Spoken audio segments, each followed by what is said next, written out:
Alors, pour entrer dans notre thématique du jour, hein, à savoir la digitalisation de vos entretiens annuels et professionnels, ce que je vous propose en fait, hein, c'est de parcourir le sommaire. Donc aujourd'hui, on va voir donc notamment les définitions que l'on a aussi bien pour l'entretien annuel et puis l'entretien professionnel. On va voir en quelque sorte, hein, les règles et puis les obligations pour ces deux typologies d'entretien. Les comportements aussi, hein, qu'on peut observer en entreprise. On abordera un volet, hein, sur les valeurs de la digitalisation. Et puis ensuite, hein, on verra des exemples sur la digitalisation de cet entretien professionnel et annuel. Alors, sans plus tarder, une première définition, hein, sur notre entretien professionnel, hein, en fait, il peut se définir finalement, hein, comme la possibilité offerte aux salariés de faire un point, je dirais périodiquement, avec son employeur ou son représentant sur ses souhaits, en quelque sorte, hein, en matière d'évolution professionnelle. Donc cette rencontre, en quelque sorte, hein, elle permet de recenser les besoins en formation du salarié, compte tenu de ses compétences, mais aussi, et en quelque part, hein, des besoins de l'entreprise. Donc c'est un exercice qui sert aussi bien au salarié qu'à l'entreprise. Et il donne lieu finalement à la rédaction d'un document écrit, hein, qui est formalisé, avec une remise, hein, d'une copie au salarié qui lui permet d'avoir trace de cette information. Alors, si on bascule maintenant, hein, sur une définition en quelque sorte, hein, de ce qu'est l'entretien annuel, on peut dire, hein, qu'on l'appelle aussi le- l'entretien d'évaluation ou l'entretien annuel d'évaluation, hein, suivant les typologies qu'on croise dans les différentes entreprises. Là, il y a pas de, je dirais, de disposition légale obligatoire qui est instaurée vis-à-vis de l'entreprise en fait, hein, pour réaliser ces entretiens d'évaluation. La pratique en fait de ce type d'évaluation est un droit qui relève, hein, en quelque sorte du pouvoir de la direction de l'entreprise. Donc l'entreprise, elle peut être, hein, dans l'obligation malgré tout d'organiser certains entretiens comme cela en application d'une convention ou d'un accord collectif. Ça, c'est un point important sur lequel on doit se renseigner. Et certains accords peuvent définir donc des règles, hein, relatives à l'organisation ou au formalisme en fait de son entretien annuel d'évaluation. Donc c'est important de s'y reporter parce qu'il y aura des questions ou des volets en quelque sorte, hein, obligatoires ou à ne pas oublier dans cette formalisation de l'entretien. Donc un point important aussi, hein, avant d'évaluer donc l'aptitude professionnelle des salariés, ces derniers doivent être informés, hein, des techniques et puis des méthodes utilisées pour lui demander en quelque sorte, hein, ce point d'étape professionnel. Donc l'idée principale de l'entretien annuel, et je pense que c'est ça qu'il faut retenir, c'est qu'il est prévu en fait, hein, pour prévoir des objectifs communs entre le salarié et l'entreprise et en quelque sorte de suivre l'évolution, hein, de ces objectifs d'une année sur l'autre. Alors, quelles sont les différences en fait, hein, c'est là où ça peut être intéressant, les différences qu'on peut avoir entre l'un et l'autre. L'entretien professionnel, il ne se substitue pas ici, hein, à l'entretien annuel d'évaluation, mais ces deux derniers en fait peuvent se compléter. Celui qui est le plus historique, c'est quand même l'entretien annuel. Ils peuvent d'ailleurs être menés, hein, finalement à la suite l'un de l'autre, ça dépend vos besoins par rapport à ça, et dès lors que le contenu en fait, hein, entre guillemets, hein, des deux échanges est bien identifié. Donc l'entretien annuel, il vise à évaluer finalement le salarié sur son occupation du poste, tandis qu'en quelque sorte, hein, l'entretien professionnel, il a un périmètre qui est un petit peu plus large, puisqu'il aborde en fait l'évolution du salarié à proprement parler, au-delà de sa seule occupation du poste, et il permet d'évoquer en quelque sorte, hein, les compétences du salarié, au-delà, hein, des seules compétences requises pour son poste. Donc c'est là où on va évoquer, hein, les compétences extra-professionnelles, les compétences non utilisées dans le cadre du poste, etc. Donc voilà, hein, je dirais les grandes différences pour bien les qualifier. Alors pour s'y retrouver, en fait, ce que je vous propose, c'est une slide ici, hein, pour passer en revue, je dirais, certains éléments qui nous permettent d'encore mieux différencier ces deux typologies d'entretien. Donc il y a l'entretien professionnel et annuel. Quel est leur caractère obligatoire? D'un point de vue professionnel, c'est un entretien qui est obligatoire, légalement parlant. L'entretien annuel, lui, n'est pas obligatoire, donc c'est une vraie initiative en fait, hein, de l'employeur. afin de bien codéfinir en fait, hein, des objectifs entre, le salarié et puis son employeur. Alors, qui, est concerné en fait, hein, par, ces remplissages? Hem, les salariés en fait, pour la partie entretien professionnel, hein, tous les salariés qui ont moins de 2 ans d'ancienneté sont concernés et pour l'entretien annuel, c'est au choix de l'employeur en fait, hein. Ça peut être les salariés, une partie du management ou l'ensemble du management pour mettre tout le monde sur le même pied de je dirais d'égalité, de traitement, hein, sur cette typologie d'entretien. Hem Qu'est-ce qu'on sonde? Dans l'entretien professionnel, c'est le projet professionnel. Dans la partie entretien annuel, on évalue en fait, hein, c'est une évaluation du salarié vis-à-vis de ses objectifs fixés, et donc des objectifs, qui servent l'entreprise et qui servent le poste du salarié. Quand est-ce qu'on le réalise? Il y a une obligation en termes de rythme sur la partie entretien professionnel. Il doit être réalisé finalement à minima tous les 2 ans. Donc ça, c'est vrai pour les entreprises de plus de 50 salariés. Pour l'entretien annuel, généralement, la récurrence, elle porte bien son nom, hein, c'est tous les ans. Hem, Après la fréquence, hein, peut glisser un petit peu, hein, pourquoi pas, suivant évidemment vos agendas, donc ça, c'est plus une règle de gestion et c'est généralement, réalisé en début d'année, en fait, dans les entreprises. Heu donc ici, pour quelles raisons, hein, l'entretien professionnel, on le réalise en fait, hein, on en a parlé déjà, mais c'est pour se donner une vision long terme et c'est une vision commune surtout entre l'employeur et les salariés. C'est également pour anticiper dans le cadre de ce qu'on appelle la GPEC, la gestion prévisionnelle des emplois et des compétences, c'est pour anticiper en fait les besoins en formation, de vos salariés. Donc ça, c'est un point qui est quand même assez fondamental pour, bien répondre aux attentes d'évolution des salariés. Et puis l'entretien annuel, hein, c'est plutôt une vision, on va dire peut-être un peu plus court-termiste. En tout cas, on l'a fait, tous les ans, donc on réajuste le tir effectivement, d'une année sur l'autre. Donc c'est pour avoir une vision entre guillemets «court terme», hein, sur la performance, en tout cas comment s'est passée l'année du salarié dans son poste. Alors les comportements en entreprise, hein, finalement, hein, alors on le voit, hein, c'est assez imagé là dans la slide. On sait que, à chaque entretien, hein, ça va être un petit peu la pagaille quand on digitalise pas, surtout quand on est sur du process, papier. Donc on peut avoir un mauvais archivage des informations. Donc voilà, dans certaines entreprises qui gèrent, ce processus d'entretien, mais qui n'est pas forcément digitalisé, qu'il est d'un point de vue papier, dans le mieux des cas, en fait, je dirais dans le pire, on a un document Word qui a été complété d'un point de vue manuscrit, qui n'est pas forcément archivé ni scanné et donc on va avoir des documents qui vont transiter, hein, entre le salarié et le management. Autrement, on peut avoir, des fonctionnements un petit peu, parallèles, en fait, à base de documents Word qui sont complétés, mais archivés sur des réseaux d'entreprise. Donc après, c'est quid, par exemple, du turnover et du salarié et du management. Il peut y avoir une perte d'information, en quelque sorte, fait par ces différents utilisateurs sur les archivages, hein, de ces entretiens complétés. Donc là, concrètement, c'est des choses qu'on observe, en fait, hein, sur le terrain. Une des valeurs de la digitalisation, ça va être notamment de pouvoir archiver toutes vos informations et d'éviter de perdre ces informations. C'est vraiment de les compiler, de les historiser d'une année sur l'autre.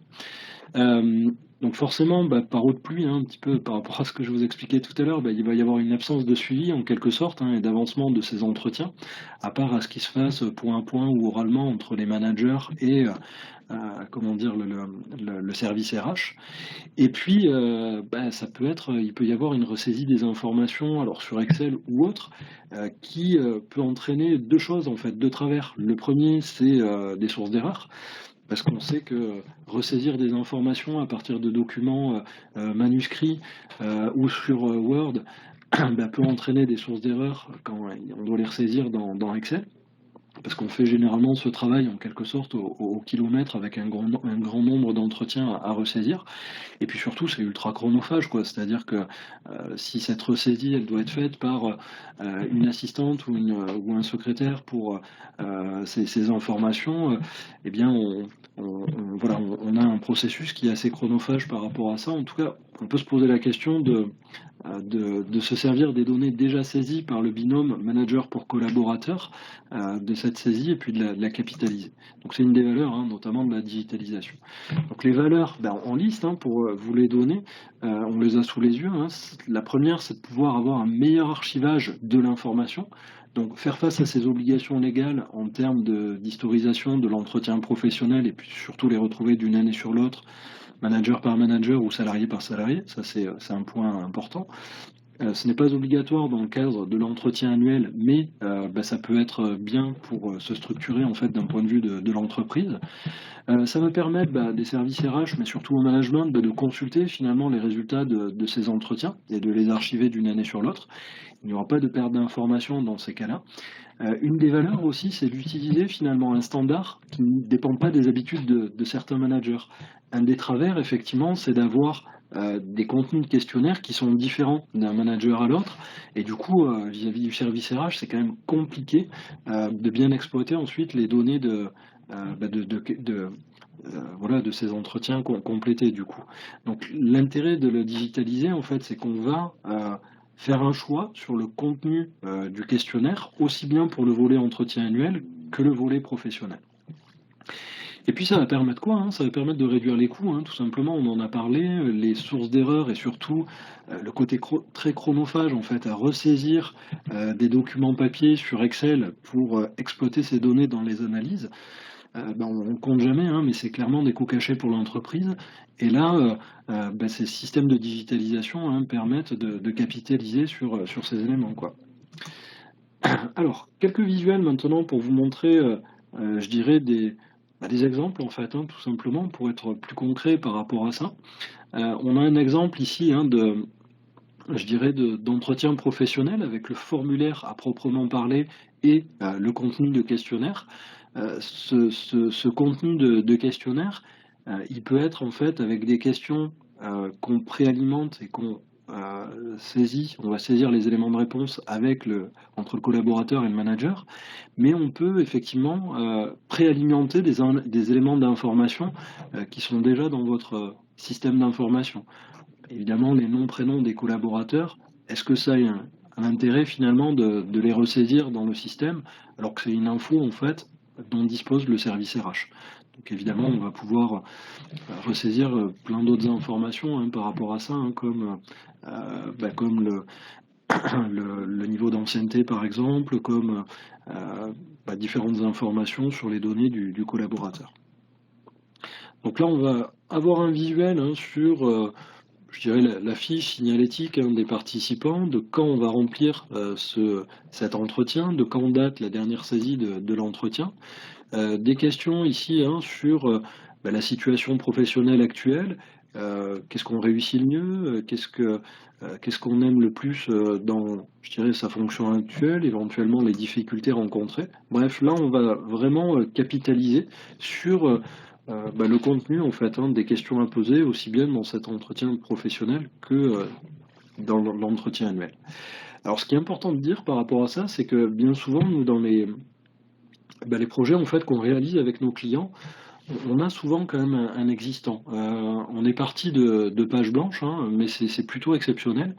Et souvent, quand on a un existant sur des entretiens annuels ou professionnels, et ou professionnels d'ailleurs, sur des formulaires papier, souvent en fait ce qu'on fait c'est qu'on duplique cet existant pour avoir une transition douce en fait avec les collaborateurs, éventuellement de management, mais en tout cas être dans une gestion de changement qui s'opère uniquement sur l'outil en fait, où on est plus à passer d'un questionnaire papier à le digitaliser, et sur le contenu du questionnaire à être sur quelque chose effectivement qui est dans le prolongement.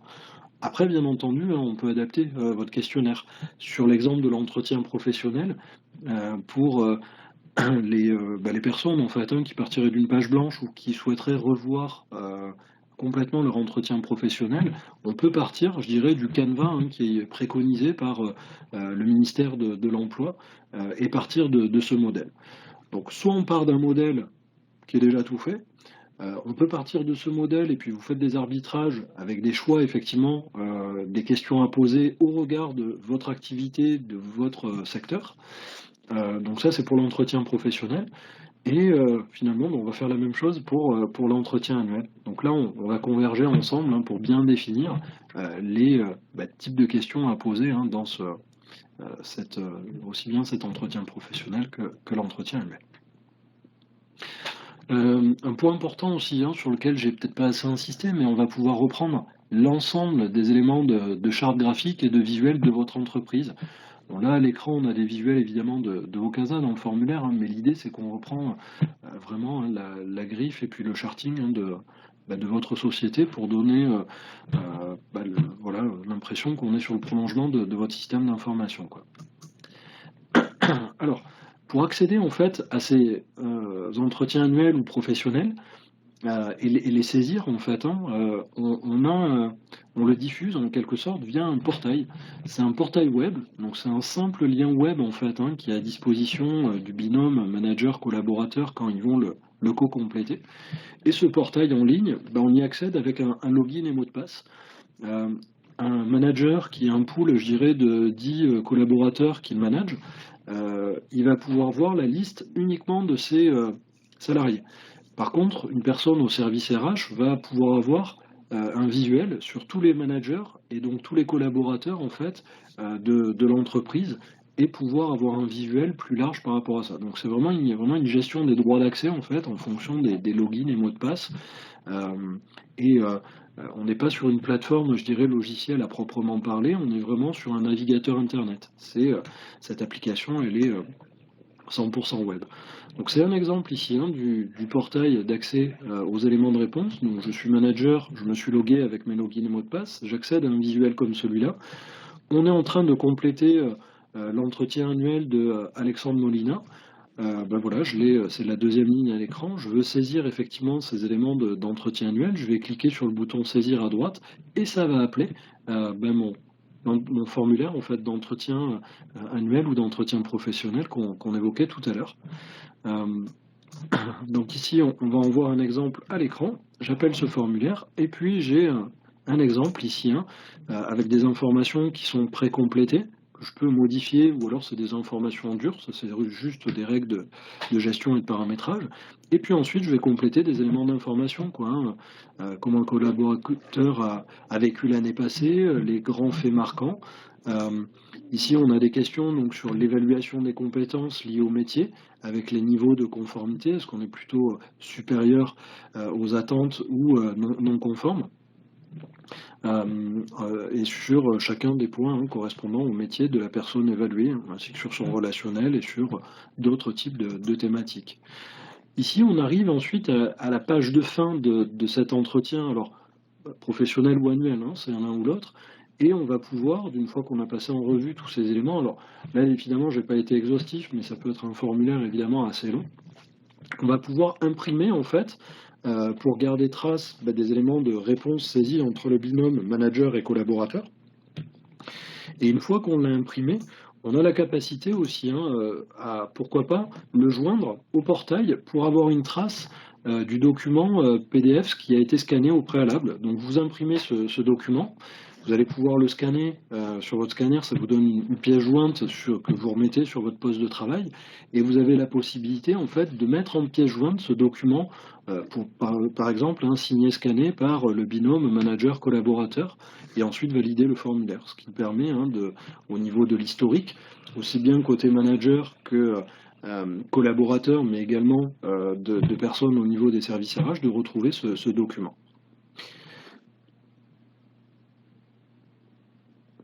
Alors effectivement, c'est lent par rapport à votre question, on va l'évoquer tout à l'heure. En tant qu'RH, lorsqu'on réceptionne ces entretiens professionnels, sous quelle forme doit-on faire du reporting? Il y a deux formats, je dirais, de reporting. Alors, je ne vais pas trop l'anticiper, je vais vous en parler tout à l'heure. Le premier format, en fait, c'est la fiche de réponse de votre entretien annuel ou professionnel. Donc, en quelque sorte, là, on est vraiment sur une fiche avec les éléments de questions-réponses correspondant à chacun des individus, des collaborateurs. Donc ça, c'est le premier point, je dirais, qui sert plutôt à l'archivage, à tracer ces entretiens. Et le deuxième point, qui est plutôt dédié là, pour la partie analyse, là, on peut exporter ce qu'on appelle des vues de données sous Excel pour en quelque sorte, construire son plan de formation. C'est-à-dire que vous pouvez faire des vues de données, par exemple depuis Vocasa, hein, où vous pouvez exporter l'ensemble des demandes en formation que vous classifiez par grande thématique, ce qui vous permet en fait de faire la projection sur les plans de formation pour l'année à venir. Voilà, donc il y a deux formats, je dirais les fiches pour les archivages des entretiens individuels, et puis les éléments d'export je dirais de données brutes, hein, pour exploiter de façon un peu plus quantitative. Alors, ce qui est important, c'est que d'une fois que ça a été complété, en fait, ce formulaire, OK, bah, c'est parfait. Partir récemment des demandes de formation, ouais, c'est un des c'est là où oui, c'est effectivement un des points qui découle en fait, hein, de ces entretiens professionnels, de capitaliser sur les listes de formation. Alors, je reviens à ce que je disais, effectivement, hein, une fois qu'on a complété cet entretien, on renvoie en fait, hein, alors au collaborateur ou au binôme, hein, manager-collaborateur, bien que le collaborateur il a accès à son portail, on renvoie un mail, qui permet, bah, d'accéder en fait, hein, aux documents complétés et donc au collaborateur en fait d'avoir son archive qu'il peut, avoir, hein, je dirais dans sa messagerie. En tout cas, il a accès à son document. S'il veut préparer son entretien pour 2019, il aura accès à son entretien de 2018 de cette manière. De la même manière, en fait, on propose, hein, des tableaux de bord, de suivi du remplissage des entretiens annuels et professionnels. Après, on crée ces tableaux de bord en fonction de vos règles de gestion et surtout des structures, soit des niveaux hiérarchiques ou des niveaux géographiques de votre entreprise. Donc là, on a un exemple, en fait, hein, des taux de retour, avec ce qu'on appelle des niveaux géographiques qui sont en tableau de données en dessous et au-dessus sur la partie graphique, donc c'est un peu plus visuel sur la partie graphique.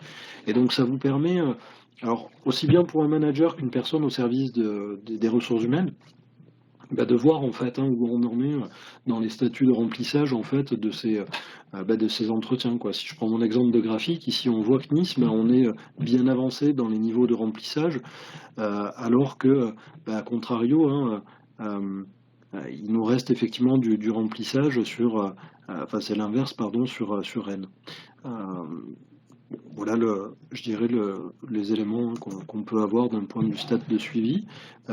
Donc après ça peut être fait évidemment par manager, par niveau hiérarchique, ça peut être fait par, site, hein, géographique, pourquoi pas par magasin en fonction de vos réseaux. Donc là, c'est vraiment on scale, hein, sur la structure d'organisation de votre entreprise. Ici, ben, on est dans le tableau de bord du suivi de remplissage, hein. Je suis, manager. Alors si je suis manager, j'ai pas la possibilité de voir en fait les collaborateurs et donc les entretiens des collaborateurs qui ont été complétés. Donc dans ces cas-là, ce filtre il est figé en quelque sorte. Si je suis manager et que je me logue, j'ai juste ma liste et je vais pouvoir, pardon, accéder aux fiches de réponse, bah, des différents collaborateurs, de l'année dernière, par exemple. Donc ça peut être un premier point, hein. Donc ça, c'est l'équivalent de la fiche de réponse que vous pouvez avoir, hein, en mode, web, hein, HTML ou PDF. Mais bien évidemment, bah, si je suis côté RH, là, je vais pouvoir filtrer, en fait, sur, pas mal d'éléments. Ici, on a 2 filtres très simples, hein, sur le manager et le collaborateur, mais c'est là où on pourrait avoir, c'est ce qu'on a, hein, généralement dans les éléments de projet. Là, on est vraiment sur un maquettage pour cette démo, mais on a souvent une quinzaine, vingtaine, voire plus, de filtres d'analyse sur, par exemple, les typologies de formation, comme on l'évoquait avec Ceylan. En tout cas, moi, si je suis au niveau des RH, bah, je peux retrouver en fait l'ensemble de mes listing managers et ou un collaborateur en particulier. Alors de la même manière, en fait, on va pouvoir exporter, je vais y arriver, certaines données, bien spécifiques. On en parlait tout à l'heure, comme, les listes je dirais de formation, ou, d'autres informations sur la mobilité, par exemple. Si vous gérez de la mobilité dans votre entreprise, hein, que ce soit de la mobilité, fonctionnelle d'une part ou géographique, bah, on pourrait très bien exporter en fait, hein, ces données, spécifiques, hein, liées uniquement à la mobilité, géographique. Si on a à gérer ensuite des listes de vœux, bref, on a vraiment un travail ici, hein, ici de récupération de l'information et de retraitement de cette information, plutôt que de ressaisir, comme je le disais tout à l'heure dans les valeurs, hein, plutôt que de ressaisir, bah, les documents, enfin, les éléments des documents papier complétés par le binôme et de les ressaisir dans Excel. Là, on exploite, hein, vraiment directement la donnée. Bon, dans l'exploitation de cette donnée aussi, hein, j'ai mis uniquement des fichiers Excel, hein, à traiter, mais on a la possibilité d'avoir des vues quantitatives aussi, hein, sur, voilà, des nombres de formations spécifiques, etc.